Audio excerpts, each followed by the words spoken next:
El imperialismo alemán. La era de Bismarck. Otto von Bismarck. Las políticas internas de Bismarck jugaron un gran papel en la creación de la cultura política autoritaria del imperio, menos preocupada por la política del poder después de la unificación continental en 1871. El gobierno semiparlamentario de Alemania llevó a cabo una revolución relativamente moderada, económica y política desde arriba, que los empujó a lo largo del camino a convertirse en la principal potencia industrial de la época. Política exterior de Bismarck. La política exterior de Bismarck después de 1871 fue conservadora y trató de mantener el equilibrio de poder en Europa. Su mayor preocupación era Francia, que quedó derrotada y resentida después de la guerra franco-prusiana. Como los franceses no tuvieron fuerzas para derrotar a Alemania por sí mismos, buscaron una alianza con Rusia, con la que atraparían a Alemania entre dos frentes en la guerra, cosa que finalmente ocurrió en 1914. Bismarck quería evitarlo a toda costa y mantener relaciones de amistad con los rusos, y formó una alianza con ellos y con el Imperio Austrohúngaro, que estaba siendo lentamente reducido a un satélite alemán, el Dreikaiserbund, Liga de los Tres Emperadores. Durante este periodo, algunos militares alemanes abogaban por un ataque preventivo contra Rusia, pero Bismarck no sabía que tales ideas eran temerarias. Escribió: las victorias más brillantes no pueden beneficiar sino a la nación de Rusia, debido a su clima, su desierto, su frugalidad y no tener más que una frontera que defender. También porque dejaría a Alemania con otro vecino amargo y resentido. Bismarck consiguió cierto número de posesiones coloniales alemanas durante la década de 1880 en África y el Pacífico, pero dudaba del valor real de un imperio colonial de ultramar. Él y la mayoría de los contemporáneos eran de mentalidad conservadora y centraban su atención en la política exterior con los estados vecinos de Alemania. En 1914, el 60% de la inversión exterior alemana se dedicaba a Europa, en comparación con solo el 5% de la inversión británica. La mayor parte del dinero fue a naciones en desarrollo como Rusia, que carecían de capital o de los conocimientos técnicos para industrializarse por sí mismas, y las colonias de Alemania se mantuvieron mal desarrolladas. El año de los tres Kaiseres. Federico III de Alemania fue emperador durante 99 días, 9 de marzo 15 de junio de 1888. El 9 de marzo de 1888, Guillermo I murió poco antes de su 91 cumpleaños, dejando a su hijo Federico III como nuevo emperador. Federico era un liberal y un admirador de la Constitución británica. Mientras sus lazos con Gran Bretaña fueron reforzados, también lo fue más su matrimonio con la princesa Victoria, hija mayor de la reina Victoria. Con su ascenso al trono, muchos esperaban que el reinado de Federico daría lugar a una liberalización del Reich y un aumento de la influencia del Parlamento sobre el proceso político. El despido de Robert von Puttkamer, el conservador ministro del Interior de Prusia, el 8 de junio, fue una señal en la dirección esperada y un golpe a la administración de Bismarck. Sin embargo, en el momento de su ascensión al trono, Federico había desarrollado cáncer de laringe incurable, que le había sido diagnosticado el 12 de noviembre. Federico murió el día 99 de su gobierno.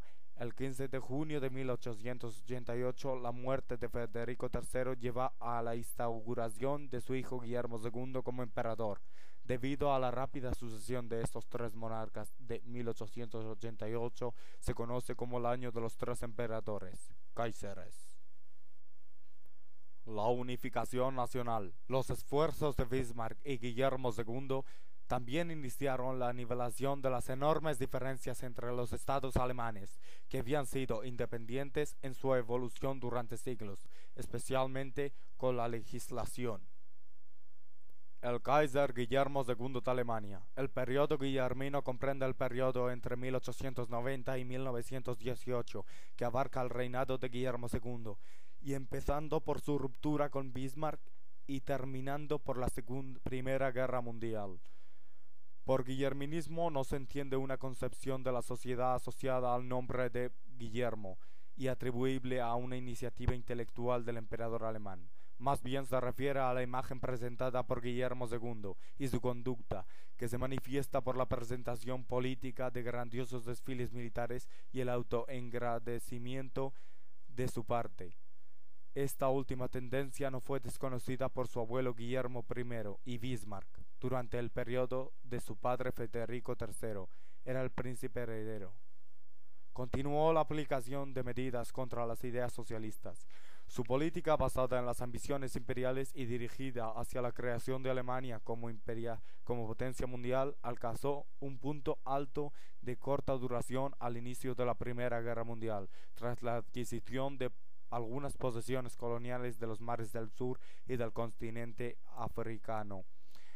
La fascinación de Guillermo II por la Armada Imperial y su ambición por verla le estableció como un instrumento para la proyección del poder mundial. Se reflejaron en la vida cotidiana alemana hasta mediados del siglo XX.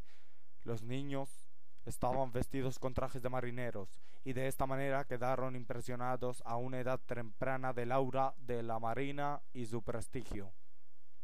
En principio, el despido de Otto von Bismarck como canciller de Alemania en el año 1890 marcó el comienzo de la época.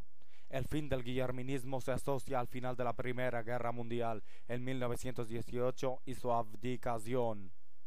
Política interior de Guillermo II. Bajo Guillermo II, Alemania ya no tenía cancilleres fuertes gobernando durante mucho tiempo como Bismarck. Guillermo II, a diferencia de Bismarck, puso de lado las diferencias con la Iglesia Católica Romana y puso la energía del gobierno en oposición al socialismo a toda costa. Esta política fracasó cuando los socialdemócratas ganaron un tercio de los votos en las elecciones de 1912 en el Reichstag, Parlamento Imperial, y se convirtió en el mayor partido político en Alemania.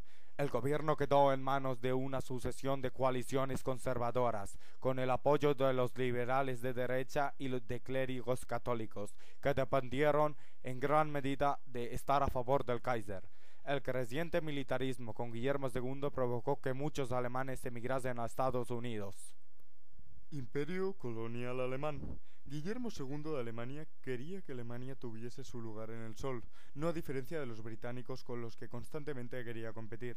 Con los mercaderes y los comerciantes alemanes ya participando en todo el mundo, alentó a los esfuerzos coloniales en África y el Pacífico, en lo esencial para que el imperio alemán hiciese frente a otras potencias europeas en el resto de los territorios. Alemania adquirió África del sudeste alemana, actual Namibia, Camerún, Togolandia y África Oriental Alemana, la parte continental de la actual Tanzania. Las islas fueron recibidas en el Pacífico mediante compra y tratados internacionales, así como un contrato de arrendamiento por 99 años para el territorio de Kiautschou, en el noroeste de China. Solo Togolandia y Samoa Alemana, después de 1908, se convirtieron en autosuficientes y rentables. El resto de los territorios necesitaron los subsidios de la economía de Berlín, que utilizaron para la construcción de las infraestructuras con sistemas escolares, hospitales y otras muchas instituciones. Los esfuerzos coloniales fueron tratados con desprecio en un principio por Bismarck, que diseñó una política exterior eurocéntrica, como lo demuestran los acuerdos en virtud de tratados durante su mandato en el cargo. Dado que Alemania era una recién llegada a la colonización, los conflictos que se produjeron en las potencias coloniales establecidas fueron en varias ocasiones. Insurrecciones indígenas en los territorios alemanes se convirtieron en material de impresión eventual, especialmente en Gran Bretaña. Los poderes establecidos se habían ocupado de sus levantamientos décadas antes, a menudo brutalmente, y se hacían instalando controles de empresas para ese entonces. El levantamiento de los Boxers en China, con el patrocinio más tarde de las autoridades chinas, tuvo su inicio en la provincia de Shandong, en parte porque Alemania, como colonizador de Kiautschou, fue el único poder que no aprobó su poder y solo estuvo 2 años en escena. Cuando Guillermo II habló durante la ceremonia de la partida para los militares alemanes de las Fuerzas de Liberación de 8 países internacionales en China, una improvisada pero destemplada e inoportuna referencia a los invasores hunos de la Europa continental. En 2 ocasiones, un conflicto franco-alemán sobre el destino de Marruecos parecía inevitable.